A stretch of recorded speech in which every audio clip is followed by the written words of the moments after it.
Who, what, where, when, and why. It's the first ever Flaming Politics quiz show.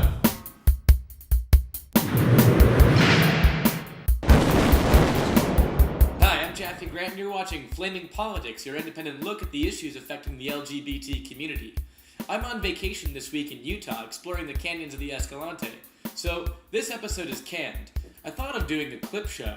Dorothy, remember the time we went to see Elton John? Goodbye, Hillary C.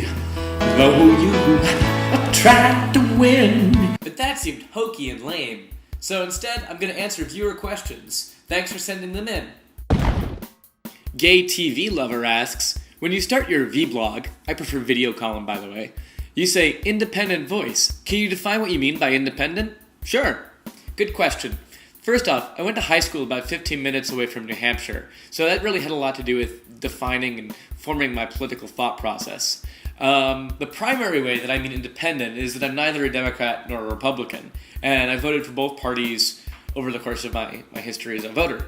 One of the things that drives me nuts is the knee-jerk way everyone assumes that if you're gay, you have to be a Democrat, and if you vote for some other party, you're obviously some sort of self-hating homosexual. Another way I mean independent is that I want to cover the gay community, warts and all. There's a tendency for us to put a real shine onto our own community, to the straight world. And I think the question we have to ask ourselves is, if we're not going to address the problems facing our community, who will? Next is FAII, who asks, if I can come up with 5 really good questions, despite not being an American, will you do your next vlog? I prefer video column. Shirtless. Problem is, you didn't ask 5 questions, so I guess we'll never know. Next question. So, Evan asked a bunch of questions, and since I've got time, I'm going to answer them. The first is, are you left-handed, right-handed, or ambidextrous? It's actually a good question. I'm right-handed, but I should be a lefty. In elementary school, they pinned a little felt heart on my right side to force me to write with my right hand. Bastards. The next question you asked is, when did you become interested in politics? I can actually answer this. It was 1990. My Boy Scout troop volunteered to help a Kuwaiti refugee plane that came to BWI. We organized bags, moved the luggage, screened them on the carpet, and I rode back and forth on the shuttle to the hotel. And while I was riding on the shuttle, I met a couple of Kuwaiti girls, and we started chatting, and I mean, it was, they knew some English, and it was actually my first kiss. One of them gave me a kiss. And I think, sounds really hokey, but my world got a lot smaller that day. Continuing the Evan Palooza. Do you impress upon your friends, especially LGBT, how important politics and voting are to the rights of LGBT Americans? Well, that makes me sound sort of like a wag. And fortunately, most of my friends are very involved in politics and very politically aware. We all kind of chat about it left and right, and they impress upon their views on me as much as I do them. One of the things I want to say, though, is that I was at the Kodak Theater this past weekend, and out front there was this Jay Bigelow promotional truck, and it was parked in front of the Kodak Theater. And to entice people to sign up to their mailing list, they had this poll running where you could vote for which candidate you thought was the best. The fact that politics right now is being used to sell soap, I think is pretty awesome. And wrapping it up for Evan, how long does it take to make your vlog? I prefer video column. Basically, it takes about a day. Most of that is me sitting around reading the internet, going back and rereading the internet, and researching and thinking about what I'm going to say. The actual production part, after I do all the research and figure out what are the stories I want to tell, I try to always do one global story, one national story, trying to have a regular format. And after I figure out what I'm going to do, I sit down and I write a script. Right now, you can tell because I'm rambling a little bit that I'm not on script, but I can look at it right there and get back on it. I've been getting faster at it, but then usually what happens is I decide to add a new graphic or something, and it takes a whole bunch more time. It takes about a couple hours to edit it, and then I upload it to the mothership. So, I don't know if that answers your question. About a day.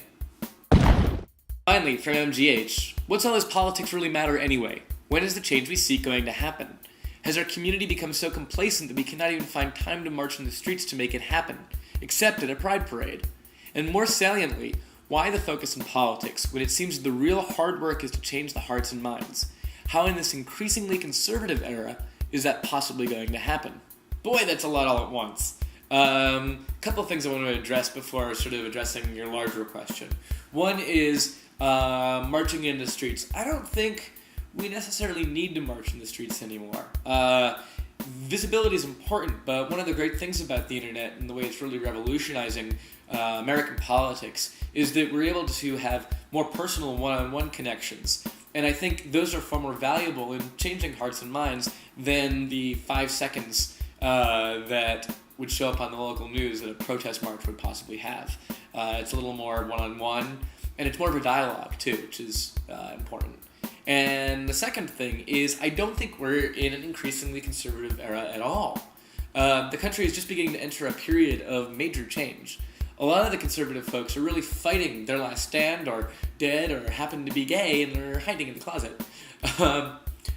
Both the 20th century liberal and conservative ideologies, I think, have reached a sort of dead end. They're in a cul-de-sac, and they're trying to rediscover themselves and what their meaning will be in the next century, or in our century. One of my favorite books is by this author named Jacques Barzoun, who is the head of the history department at Columbia for many years. It's called From Dawn to Decadence, and in it he argues that the ideas which propelled the Reformation, freedom, equality, and justice, have in our own current age lost their meaning and value. And he wrote this before the Bush administration took office. What new ideologies, or perhaps we're entering a post-ideological age, whatever the hell that means, are going to take over or become the new driving forces in our politics and our thinking, I don't know yet. But considering that only a few years ago historians were talking about this being the end of history, I actually think we live in really exciting times. Now, to address the bigger question you're asking. It's true, the more you discover about American politics and the more you learn about it, the more you realize what a filthy, parochial, selfishly pragmatic business it is. And it seems there are really only two options available. One is you either join the mudslinging, or the other is you walk away and throw your hands up in disgust. Which is how bullies rule over the schoolyard. The real leadership, backed by truth and grounded in the interests of the American people, can trump that. It's not enough to be right. It's not enough to be principled. You've got to be persistent as well. It's a shame that politics doesn't necessarily mean anymore building communities or protecting rights and freedoms or providing opportunities to people. But it ought to. And if you genuinely love democracy and don't want to see it torn apart by the power hungry, you've got to be willing to fight for it. And the truth is, there never was a golden period of American democracy where everyone was polite to each other and people looked only to enlighten self-interest. It's always taken leadership and people willing to roll up their sleeves to make it happen, for it to happen. All politicians have mud on them. It's just a virtue of their chosen field. But the question is, and the standard that we have to hold them to, is, are they working for us, or are they working for themselves? I'm Japhy Grant. You've been watching Flaming Politics here on Logo. I'll be back next week with real news.